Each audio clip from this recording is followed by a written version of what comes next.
شیطان الرجیم بسم اللہ الرحمن الرحیم السلام علیکم ناظرین. رمضان المبارک کی خصوصی ٹرانسمیشن برکت رمضان کے ساتھ میں ہوں آپ کا میزبان شاہ زیب خان اور میرے ساتھ ہیں محمد کیسر ہاشمی صاحب. آج کا یہ پروگرام لائیو ٹیلی کاسٹ کیا جا رہا ہے دربار عالیہ چنکاری شریف سے، اور اس پروگرام کے جو پروڈیوسر ہیں جن کے زیر اہتمام ہے وہ Jazi sound and video production Abbottabad ہیں. میں آج کے اپنے مہمانوں کا انٹروڈکشن آپ کو دیتا چلوں. ہمارے ساتھ موجود ہیں پروفیسر صدون صاحب اور آپ کے ساتھ سید شکور صاحب، عظیم مداح رسول صلی اللہ علیہ وسلم. ہم آپ کو اپنے اسٹوڈیو میں دل کی اتھا گہرائیوں سے خوش آمدید کہتے ہیں اور آپ کے مشکور ہیں کہ آپ نے قیمتی وقت میں سے وقت نکالا اور آج اس ٹرانسمیشن کے لیے آپ تشریف لائے. ابھی ہم اپنے مہمان جناب سید شکور صاحب سے یہ گزارش کرتے ہیں کہ آپ حمد باری تعالیٰ سے آج کے اس پروگرام کا آغاز فرمائیں.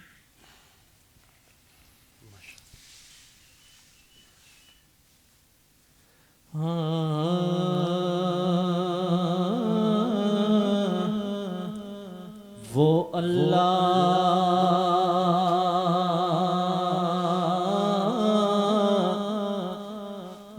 اللہ بے زبان کو زبان دیتا ہے، پڑھنے کو پھر قرآن دیتا ہے،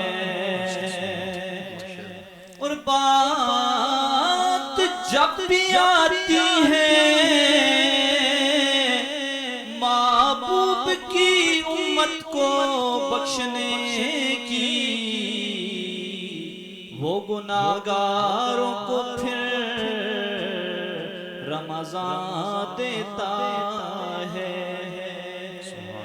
اور جس طرح کیسر صاحب نے فرمایا، پیر صاحب کے چند اشعار کہ کیسے مانگیں کہاں جائیں، کیسے کہیں جی کیسے مانگیں کہاں جائیں، کیسے کہیں اور دنیا میں حاجت روا کون ہے.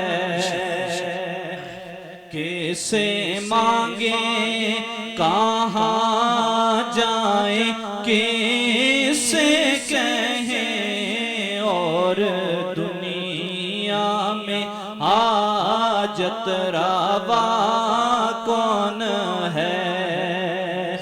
سب کا داتا ہے تو سب کو دیتا ہے، تو سب کا داتا ہے تو سب کو دیتا ہے، تو تیرے بندوں کا تیرے سوا کون ہے. اور انبیاء اولیاء آل بیت نبی تابعین اور صحابہ پہ جب بنی، تابعین اور صحابہ پہ جب بنی، گر کے سجدے میں سب نے یہی عرض کی، گر کے سجدے میں سب نے یہی عرض کی، تو نہیں ہے تو مشکل کشا کون ہے. جس طرح ہم آج دربار شریف پہ یہاں بیٹھے ہیں تو انہی لوگوں کے بارے میں شاعر لکھتا ہے کہ اہل فکر و نظر جانتے ہیں تجھے، کچھ نہ ہونے پہ بھی مانتے ہیں تجھے، کچھ نہ ہونے پہ بھی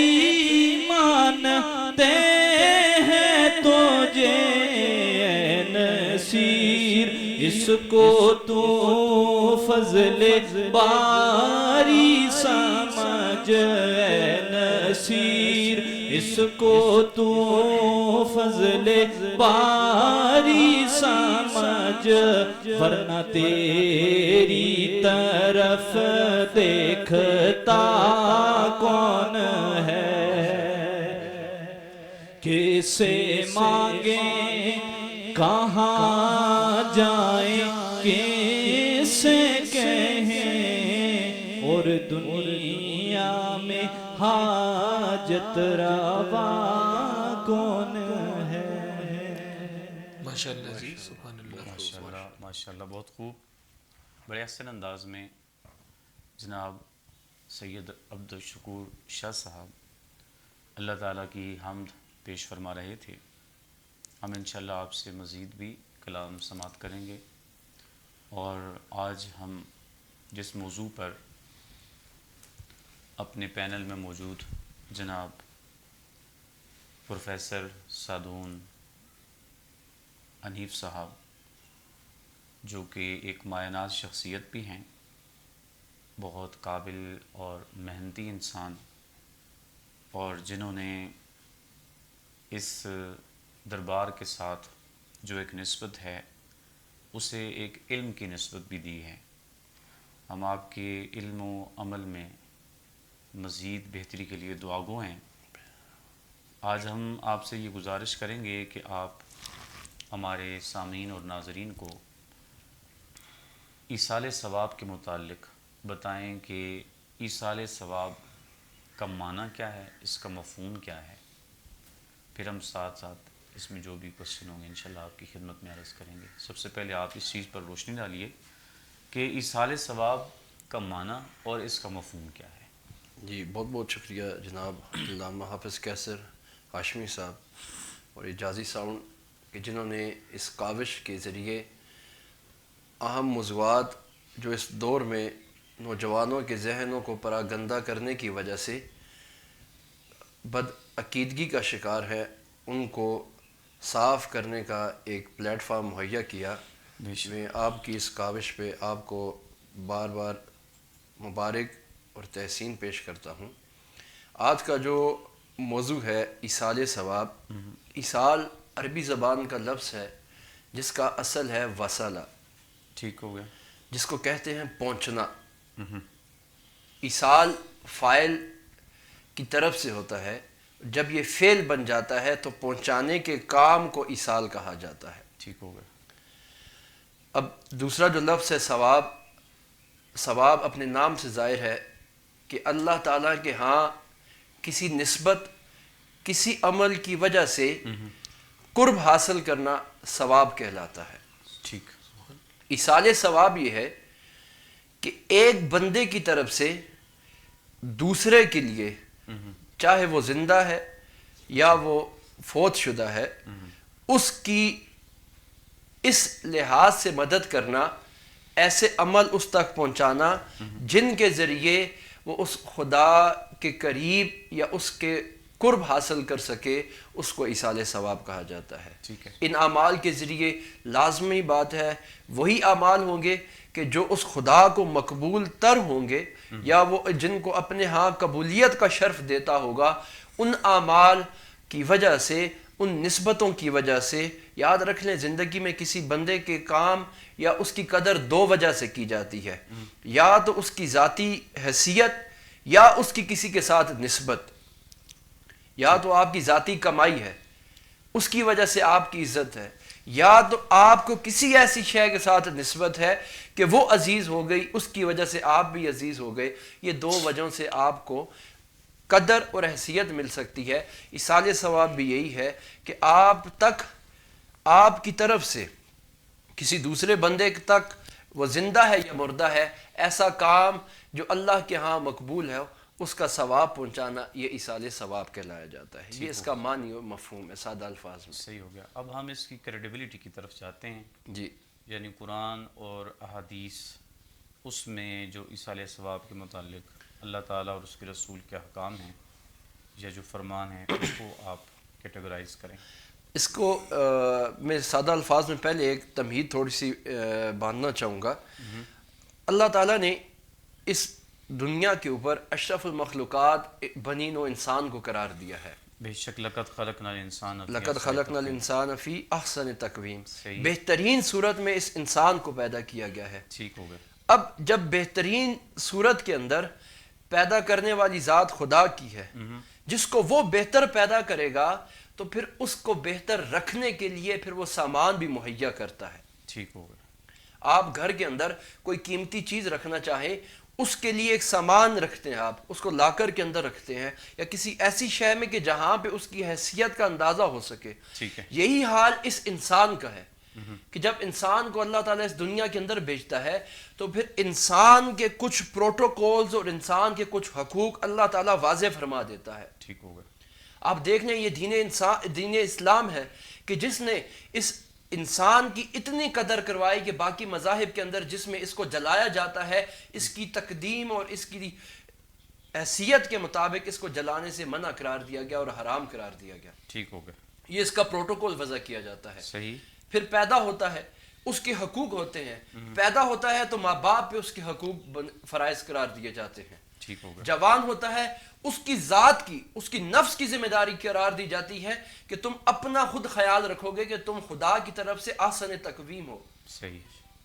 پھر اس کے بعد جب وہ بڑا ہو جاتا ہے، پھر وہ بزرگ ہو جاتا ہے تو اولاد کے اوپر یہ فرض قرار دیا جاتا ہے کہ اے اولاد تو اب اپنے ماں باپ کا خیال کرے گی، اس کا عزت اور اس کا احترام کرے گی. یہ اس کی زندگی کے اندر ہے.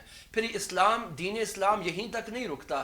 جب وہ مر جاتا ہے پھر خدا اس معاشرے پہ فرض قرار دیتا ہے کہ یہ میرا بندہ مر چکا ہے، اب اس کا پروٹوکول ہے، اس کی عزت ہے کہ تم اس کے ساتھ جاؤ، اس کو عزت کے ساتھ وقار کے ساتھ لے کے جاؤ، اس کی نماز جنازہ ادا کرو اور پھر اس کو تدفین کا عمل اس پہ دہراؤ اور پھر اس کے لیے دعا کرو.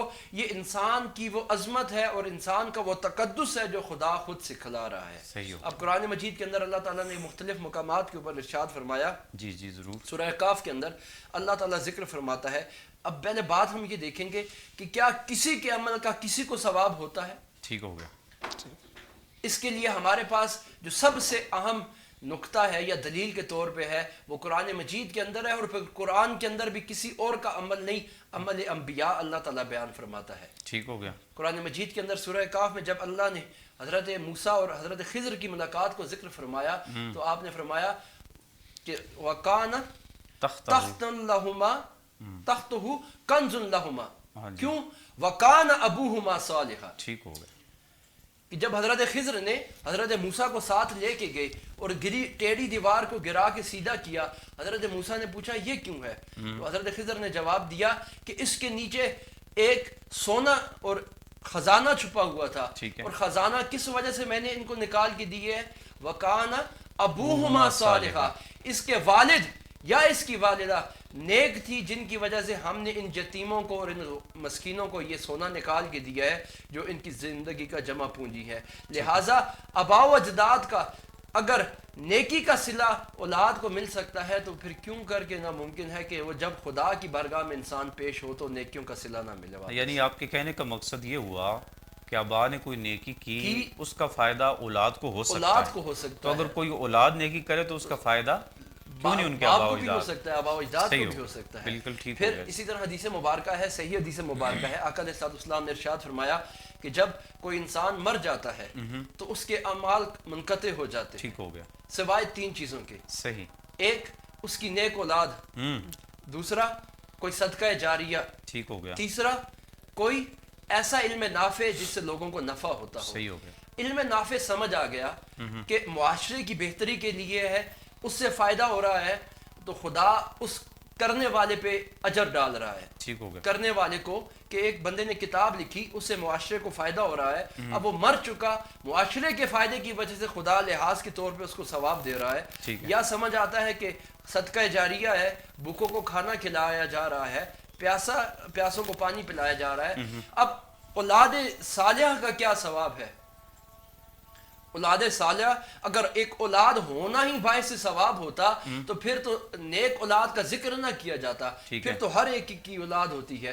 اولاد صالح کا اس لیے کہ یہ اولاد نیک ہوگی اپنے ماں باپ کے لیے، جو اس کے عزیز و اقربا مر چکے ہیں، فوت پا چکے ہیں، ان کے لیے وہ دعا کرے گی یا ایسا کام کرے گی جس کا ثواب اس کے والدین کو ہوگا اور اس کے والدین کے نامہ اعمال کے اندر ترقی اور بہتری آئے گی، جس کی وجہ سے اللہ تعالیٰ اس کو درجات کی بلندی عطا فرمائے۔ صحیح ہو گیا۔ اس لیے قرآن مجید کے اندر بھی اور احادیث مبارکہ سے بھی یہ ثابت ہے کہ جب کوئی شخص اس اپنے کسی زندہ کے لیے یا فوت شدہ کے لیے کوئی نیک عمل کرتا ہے تو اس کا ثواب اللہ تعالیٰ ان کو لازماً پہنچاتا ہے۔ ماشاءاللہ جی، بہت خوب، بہت زبردست، آپ نے بہت علمی نکات جو ہیں ان پر روشنی ڈالی اور قرآن اور احادیث سے اس بات کو واضح کیا کہ ایصال ثواب نہ صرف اللہ تعالیٰ بلکہ اس کے رسول صلی اللہ علیہ وآلہ وسلم کے احکام اور تعلیمات کے عین مطابق ہے۔ بڑی مدلل گفتگو فرما رہے تھے پروفیسر صدون صاحب۔ جی جی سید عبدالشکور صاحب آپ کی طرف بڑھتے ہیں اور ایک کلام رونق زندگی آپ سے یہ والا کلام ہمیں سنا دیں ذرا۔ جی ضرور۔ جی یہ میں نے متعدد مرتبہ اس سے پہلے بھی پڑھا ہے اور رونق رمضان میں بھی میں پڑھ چکا ہوں اس سے پہلے۔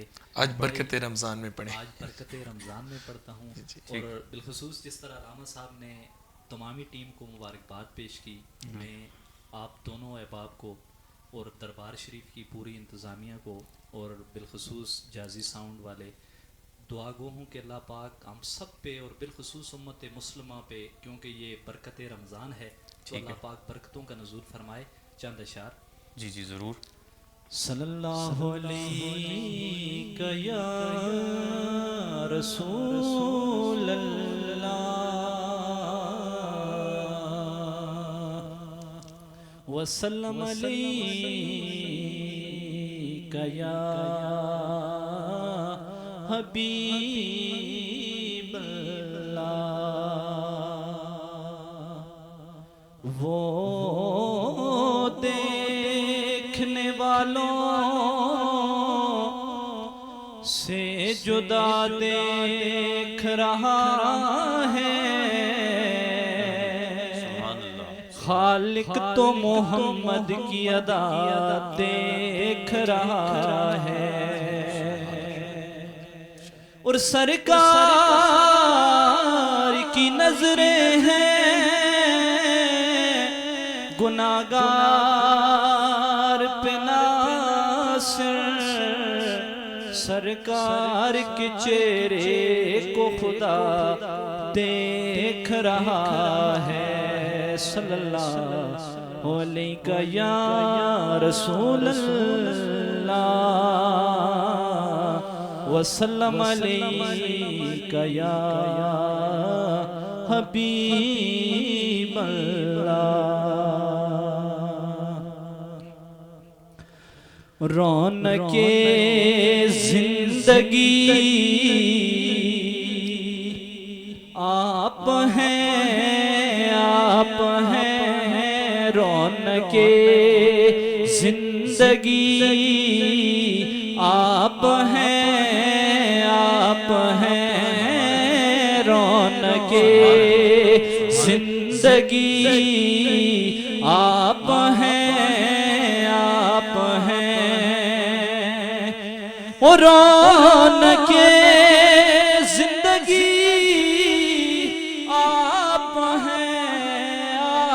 ہیں میری ساری خوشی، آپ ہیں، آپ ہیں میری ساری خوشی، آپ ہیں، آپ ہیں۔ اور کیسر بھائی بہت بڑی نسبت، اور اس کا شعر کیونکہ 3 رمضان گزرا تو شاعر لکھتا ہے کہ میرے دامن میں زارا کی خیرات ہے، میرے دامن میں زارا کی خیرات ہے، کیوں ہو مجھ کو کمی آپ ہیں، آپ ہیں، کیوں ہو مجھ کو کمی آپ ہیں، آپ ہیں۔ اور تاجدار گولڈا جب ختم نبوت کے لیے نکلے تو پیر صاحب انہیں خراج تحسین پیش کرتے ہیں کہ خواجہ خواجگاہ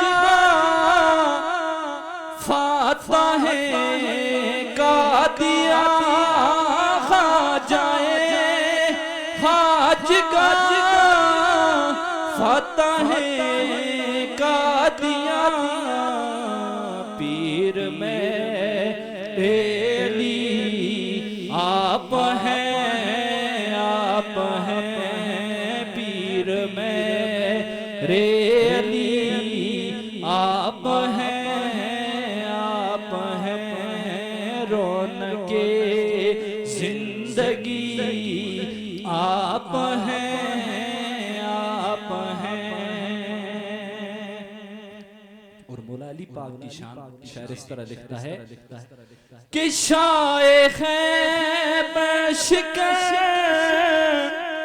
رونق پنجتن، شائخ بشکر رونق پنجتن، یا علی یا علی آپ ہیں، آپ ہیں، یا علی یا علی آپ ہیں، آپ ہیں، رونق زندگی آپ ہیں، آپ ہیں۔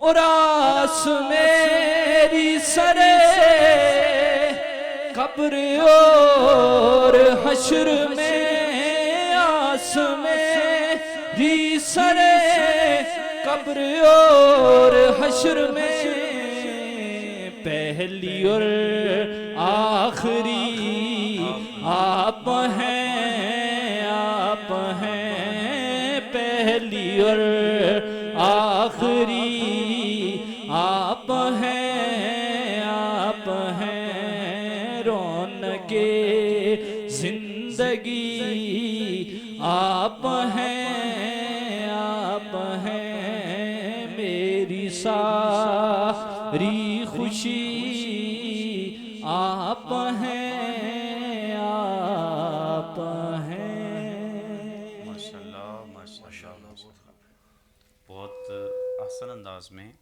سرکار دو عالم علیہ السلام کی بارگاہ میں شرف نعت حاصل فرما رہے تھے جناب سید عبدالشکور شاہ صاحب۔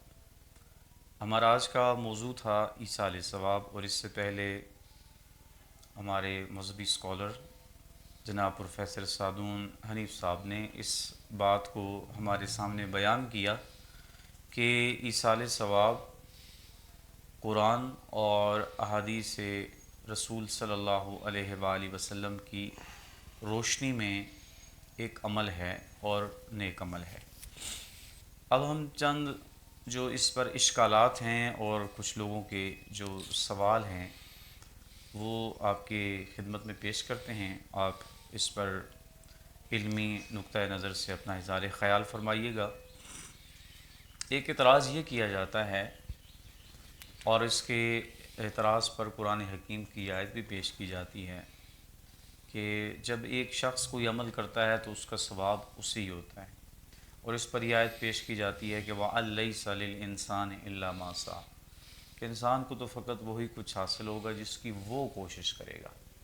اب کسی دوسرے کا عمل یعنی اس کے لیے کیسے دینی اعتبار سے یا دنیاوی اعتبار سے یا اخروی اعتبار سے فائدہ مند ہے، ایک اور اس کے ساتھ ضمناً جوڑ کے ایک دوسرا کوشچن آپ اپنی گفتگو میں دونوں پر سیر حاصل گفتگو فرمائیے گا کہ یہ جو جب ایصال ثواب کی باری آتی ہے تو مختلف محافل مختلف عنوانات سے انعقاد کی جاتی ہیں، اور ان محافل میں جو خیرات وغیرہ ہے اس پہ ہم یوں کہہ دیتے ہیں جیسے کہ اس کا ثواب ہمارے والد صاحب کو پہنچے، یہ ہمارے والد کے نام کا بکرا ہے، یعنی ہم ان کے لیے اس کو قربان کرنا چاہتے ہیں، یا ہم کسی بزرگ کا نام لیں اس پر، تو اس کو بھی ذرا دیکھ لیں کہ یہ جو بات ہے، یعنی کہ اگر اس زاویے سے دیکھا جائے تو یہ کیا درست ہے ایسا کرنا یا ایسا بولنا؟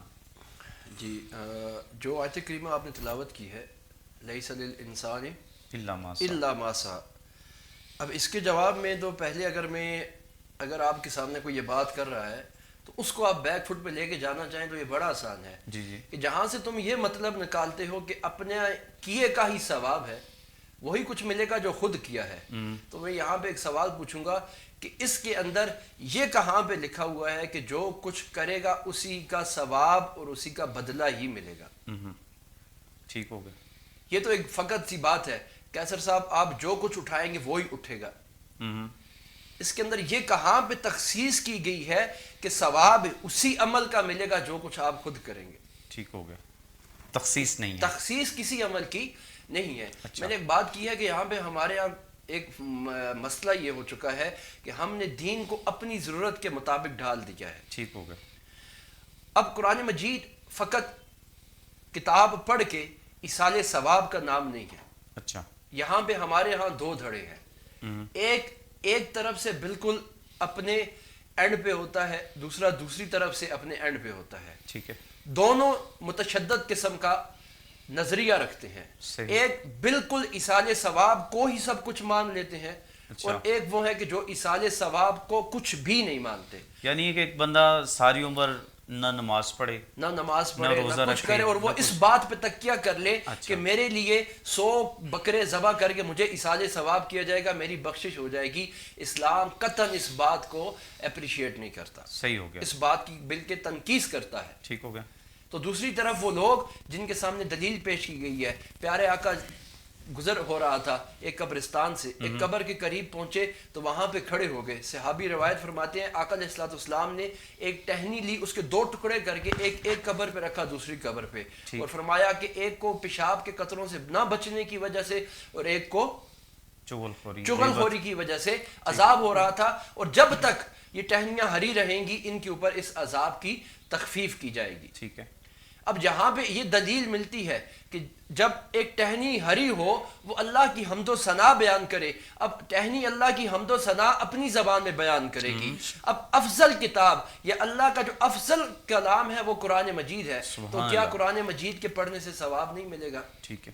جہاں پہ اس آیت کریمہ کا ذکر ہے تو اس آیت کریمہ کے پیش خیمہ چند باتیں ہیں جن کو سمجھنا بڑا ضروری ہے. اسلام نظام عدل ہمیں دیتا ہے، اسلام ہمیں نظام عدل واضح کرتا ہے کہ اسلام اس دور کے اندر اس کی ترویج کی گئی کہ جب وہاں پہ جہالت اور گمراہی کا دور تھا، اور وہاں پہ جاہلانہ نظام کے اندر جو آج کل آپ کا کیپٹلزم سسٹم ہے وہ اس وقت بھی رائج تھا کہ غلام بنائے جاتے تھے، کام غلام کرتے تھے، اجر ان کا ان کے مالک اور ان کے آقا لیتے تھے. صحیح. تو اس لیے قرآن مجید نے فرمایا کہ جو کچھ خود کمائی کرو گے اس کے اندر تمہارا اجر ہوگا. ایک طرف. دوسری طرف معاشرے کی اصلاح کے لیے قرآن مجید نے ہمیں اس بات پہ زور دیا کہ اگر تم اپنے بہتری چاہتے ہو، فقط آسروں پہ، دوسروں کے آسرے پہ نہ رہو، خود بھی کوشش کرو اور خود بھی محنت کرو تاکہ تمہاری صرف اخروی دنیا بہتر نہ، زندگی بہتر نہ ہو، یہ دنیا بھی تمہاری بہتر ہو، جس کے لیے اس بات کا ذکر کیا گیا ہے. اس طرح اس کے بہت سے معاشرتی اور معاشی پہلو ہیں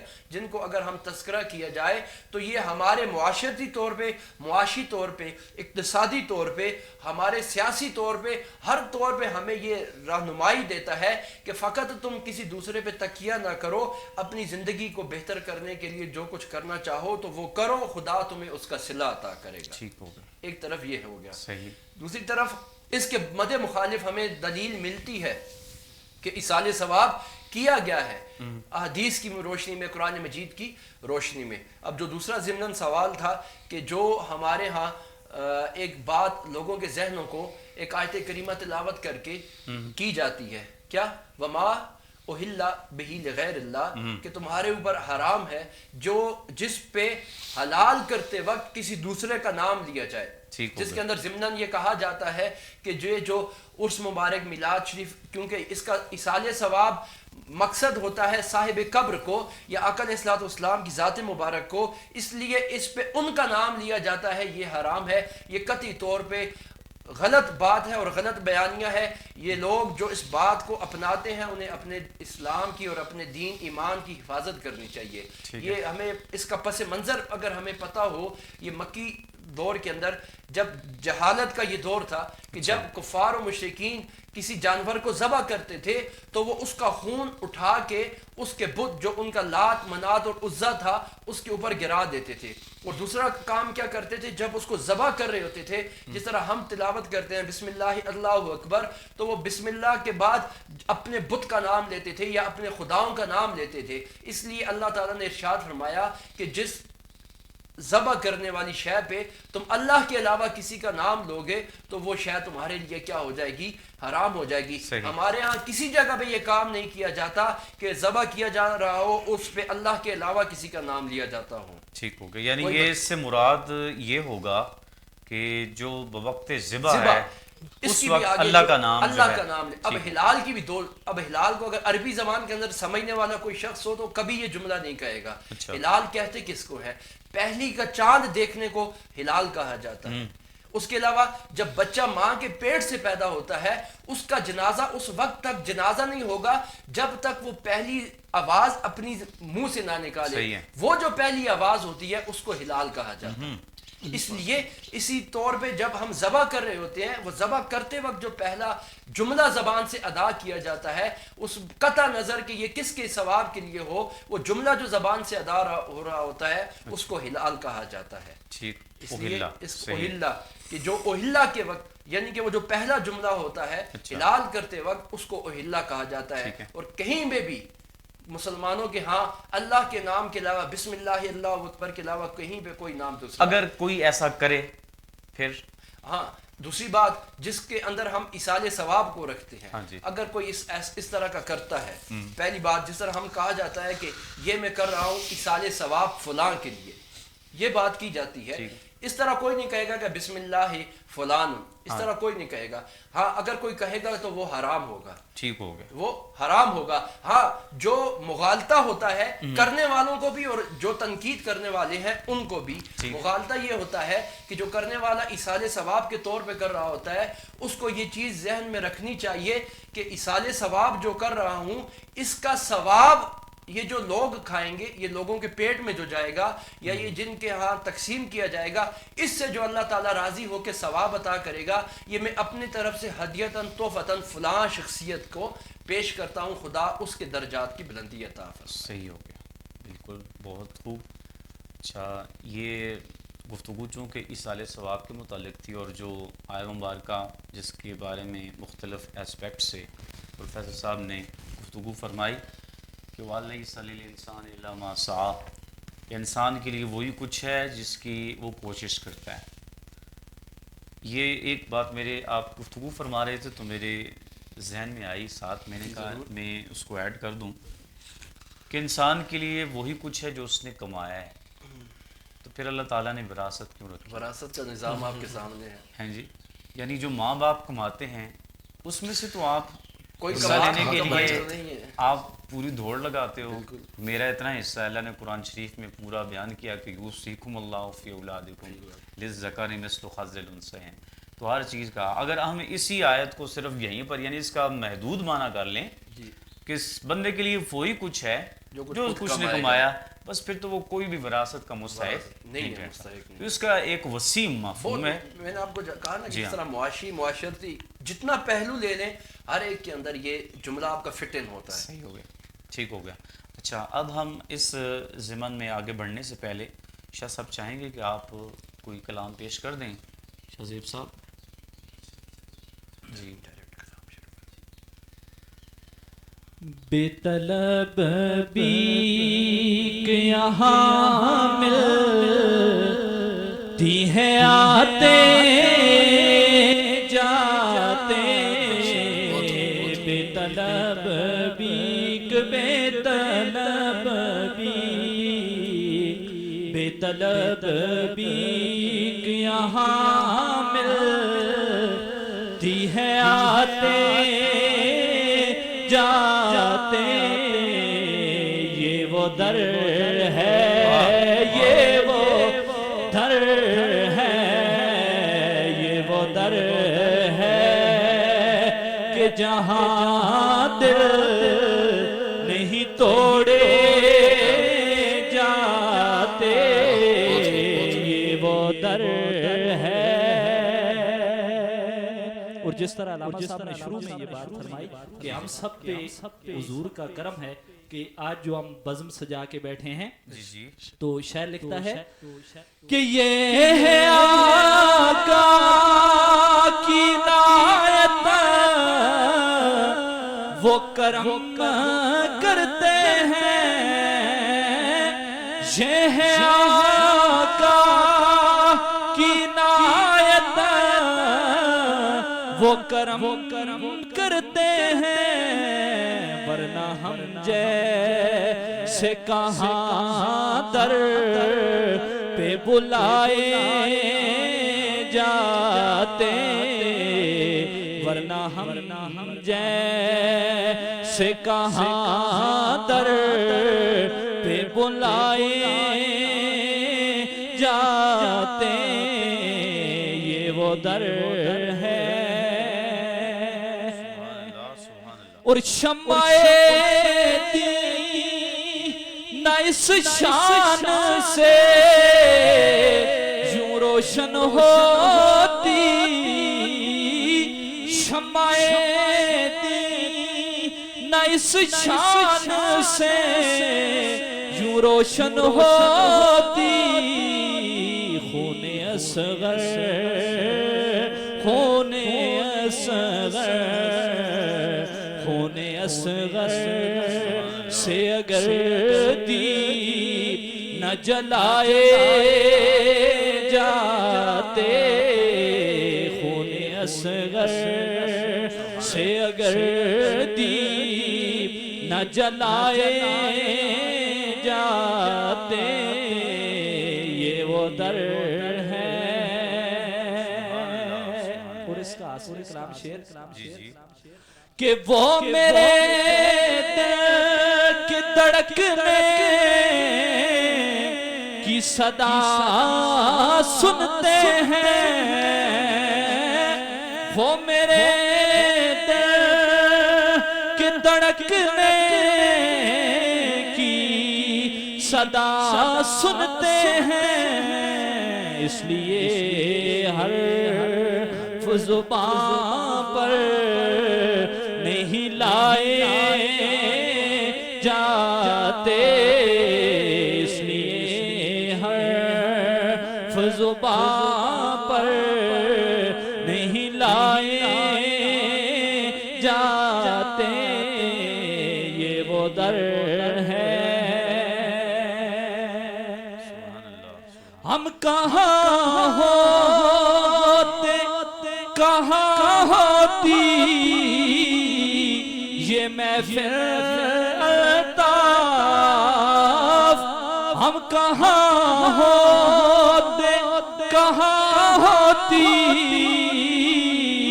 یہ محفل الطاف خاک کربلا خاک کربلا خاک کربلا پہ اگر کر نہ لٹائے جاتے خاک کربلا پہ اگر کر نہ لٹائے جاتے یہ وہ در ہے کہ جہاں دل نہیں توڑے جاتے بے طلب بھی کہ یہاں ملتی ہے آتے جاتے یہ وہ در ہے۔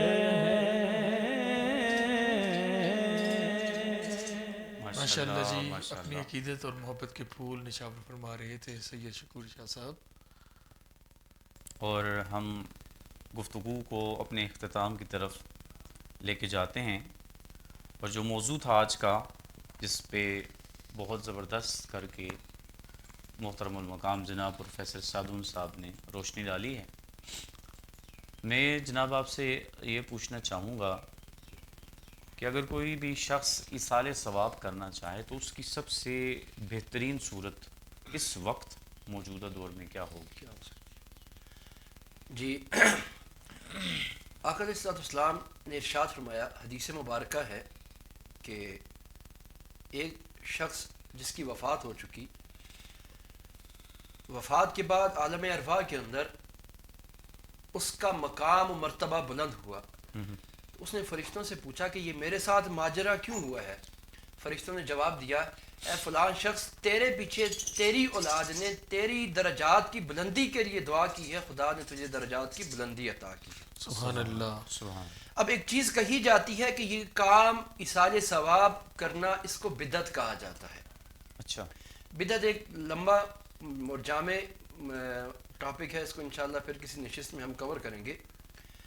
یاد رکھنے کہ ہر کام جس کی اصل موجود نہ ہو اس کو بدعت کہا جاتا ہے۔ جس طرح قرآن مجید کے اندر ہے، اللہ کی ذات وہ ہے بدیع السماوات والارض، کہ جس نے کچھ نہ ہونے سے آسمان اور زمین کو تخلیق کر دیا۔ صحیح۔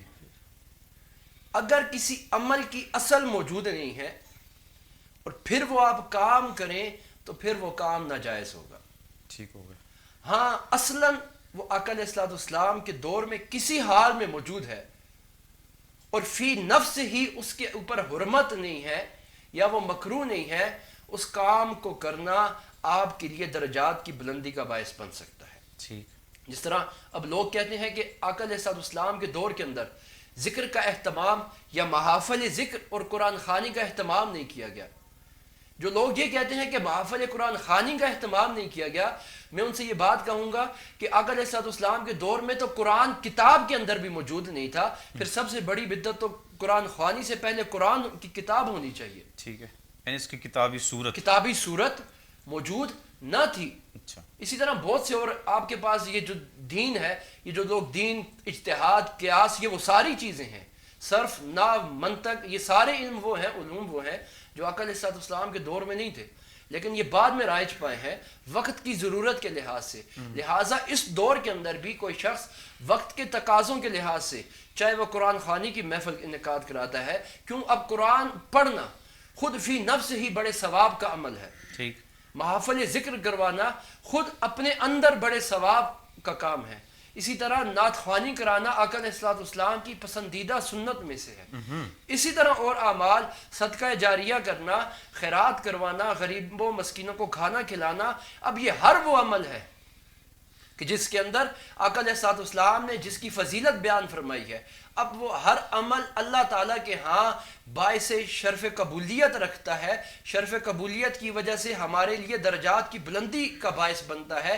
اس لیے وہ کام آپ اس دور کے اندر اس کو کرنا چاہیں تو وہ کر سکتے ہیں، اور وہ کام آپ کے لیے، آپ کے بزرگوں کے لیے درجات کی بلندی کا باعث بن سکتا ہے۔ ہاں، اس دور کے اندر اب ہم دیکھیں کہ ہمیں کیا کرنا چاہیے۔ اب اس دور کے اندر ہر وقت کے اپنے اپنے تقاضے ہیں، ہر وقت کے اپنے اپنے تقاضے ہیں۔ آج سے چند سال اگر ہم یا چند 20 سال پہلے گزر جائیں تو لوگوں کو اتنی حاجت نہیں تھی جتنی معاشی طور پہ یا مالی طور پہ آج کے دور کے اندر ہے۔ ٹھیک۔ تو آج کے دور کے اندر ایسا کام کرنا جس سے انسانیت کی فلاح ہو جائے، غریبوں کو کھانا کھلانا، کہیں لنگر کے اندر اپنا حصہ ڈال دینا، چند لوگوں کو کھانا کھلانا، بھوکے وہ آپ کی وجہ سے نہ سوئیں، وہ کھانا کھا لے، ایسا کوئی عمل اگر اس دور کے اندر کرتا ہے تو میں یہ سمجھتا ہوں، میری یہ ذاتی رائے ہے، اس سے کوئی اختلاف بھی کر سکتا ہے کہ اس وقت یہ سب سے بڑا نیکی کا عمل ہے کہ کوئی بھوکا اگر کھانا کھا لے اور وہ آپ کے لیے جب دل سے دعا کرے گا، یاد رکھ لیں جب آپ کسی بھوکے کو کھانا کھلائیں گے، ایک تو یہ ثواب ہوگا، اس کو کھانا وہ کھا لے گا، لیکن اللہ کتنا خوش ہوگا، اللہ تعالیٰ فرمائے گا کہ یہ میری مخلوق تھا جس کو اس نے کھانا کھلایا، یہ میری مخلوق کا اپنے سے بڑھ کے خیال رکھ رہا ہے تو پھر خدا آپ پہ راضی بھی ہوگا اور پھر آپ کی سارے کام وہ اپنے ذمے لے لے گا. پھر آپ کے کسی بڑے بزرگ کو بخشنا اس کے لیے بڑی بات نہیں ہے. خدا بخشنے کے بہانے ڈھونڈتا ہے, معاف کرنے کے بہانے ڈھونڈتا ہے. ہم معافی نہ لینے کے بہانے ڈھونڈتے رہتے ہیں کہ کسی طرح اس سے معافی نہ مانگ لیں, وہ ہمیں بخش نہ دے. اس لیے اس دور کے اندر کوئی بھی ایسا کام, خاص طور پہ آج کل جو ہمارے ملک کی صورتحال ہے, کسی کے لیے کھانے کا اہتمام کر دینا, شاید وہ عام صحیح ہو, شاید ایک لقمہ ہی کیوں نہ ہو, اس کا اہتمام کرنا, یہ آج کے دور کے اندر میں سمجھتا ہوں کہ ایک بہترین ذریعہ ہو سکتا ہے اس رب کو راضی کرنے کا, کہ اس کی مخلوق اگر خوش ہو جائے تو اس کے اندر وہ راضی ہوگا. یہ ہمارے لیے ایک بہت بڑا پیغام ہے آج کے اس دور کے اندر. خدا اس پہ ہمیں عمل کرنے کی توفیق عطا فرمائے. ماشاءاللہ. ایک ریسرچ ہوئی کہ دنیا کے 2 شہر ہیں جس میں لوگ رات کو فٹ پاتھ پہ سوتے ہیں اور بہت زیادہ تعداد میں سوتے ہیں. بے شک. ایک اس میں ہے بمبئی انڈیا کا اور دوسرا ہے لاہور. یعنی یہاں ان دونوں شہروں میں لوگ رات جو ہے وہ فٹ پاتھ پہ گزارتے ہیں. جو بمبئی میں لوگ فٹ پاتھ پہ رات گزارتے ہیں وہ سارے بھوکے سوتے ہیں, اور جو لاہور میں فٹ پاتھ پہ رات گزارتے ہیں وہ سارے کھا کے سوتے ہیں. بے شک. تو کسی نے پوچھا کہ اس کے پیچھے کیا ہے؟ انہوں نے کہا کہ وہاں پر ایک شخص ہے جو 1000 سال گزر چکا ہے, دنیا سے چلا گیا ہے, لیکن اس کے دسترخوان سے آج بھی لوگ کھانا کھا رہے ہیں. بے شک. جن کا نام حضرت عثمان بن علی اجویری رحمۃ اللہ علیہ. تو میں سوچ رہا تھا کہ یہ جو کھانا کھانا ہے, کھانا کھلانا ہے, ہم تھوڑا سا یعنی ایک اور اسپیکٹ سے بھی اس کو دیکھتے ہیں. دیکھیے قرآن شریف میں اللہ تعالیٰ نے فرمایا کہ اگر کسی شخص کی قسم ٹوٹ جائے, بالکل, لا یؤاخذکم اللہ باللغو فی ایمانکم, اب قسم ٹوٹ جائے تو اس کا کوئی جرمانہ ہونا چاہیے تھا. اللہ نے حکم دیا فکفارتہ اطعام 10 مساکین. ماشاءاللہ. ہیں جی, کہ آپ 10 لوگوں کو کھانا کھلا دیں. روزہ رہ جائے تو پھر ٹھیک ہے. اس صورت میں اگر آپ کا روزہ رہ گیا, اس صورت میں بھی آپ کیا کریں؟ وَعَلَى الَّذِينَ يُطِيقُونَهُ فِدْيَةٌ طَعَامُ مِسْكِينٍ. مسکینوں کو کھانا کھلانا. ان کو مطلب جو ہے طعام و مسکین یعنی ان کو کھانا کھلانا. پھر آئیں زہار ہو گیا, یعنی کہ بندہ اپنی بیوی سے ایسے کلمات کہہ دے کہ جو حرام ہیں. اس میں بھی قرآن شریف نے کہا کہ فَمَن لَّمْ يَجِدْ, اس کے لیے بھی یہی ہے کہ فَإِطْعَامُ 60 مسکین, وہ 60 لوگوں کو کھانا کھلائے. یعنی یہ ایک تصور جو ہمیں دیا گیا اسلام کی طرف سے کہ بھوکے کا پیٹ بھرنا یہ اللہ تعالیٰ کے ہاں ایک بہت بڑے جو ہے نا اس کے ہاں درجے کا باعث ہے, قبولیت کا باعث ہے. تو آج کی گفتگو کا جو حاصل ہے وہ یہ ہے کہ ایصال ثواب کے جو مختلف صورتیں ہیں, اور جو اس وقت ہماری جو ملک کی صورتحال ہے اور لوگوں کی جو معیشت ہے, اس وقت اگر آپ ایصال ثواب کرنا چاہیں تو آپ کے آس پاس ایسے بہت سارے لوگ ہوں گے جو مستحق ہوں گے لیکن مانگ نہیں رہے ہوں گے, اس لیے کہ ان کی جو عزت نفس ہے وہ مجروح نہ ہو. تو ہمارا آج کا پیغام یہ ہے کہ اپنے آس پاس اپنے گرد و نواح کے لوگوں کا خیال رکھیے. اللہ تعالیٰ آپ سب کو آسانیاں عطا فرمائے اور آسانیاں تقسیم کرنے کا شرف عطا فرمائے. میں اپنے پینل سے جناب سید شکور شاہ صاحب اور جناب محترم المقام پروفیسر سعدون صاحب کا بہت شکر گزار ہوں. آج کے لیے بس اتنا ہی. اللہ تعالیٰ ہم سب کا حامی و ناصر ہو. بہت بہت شکریہ.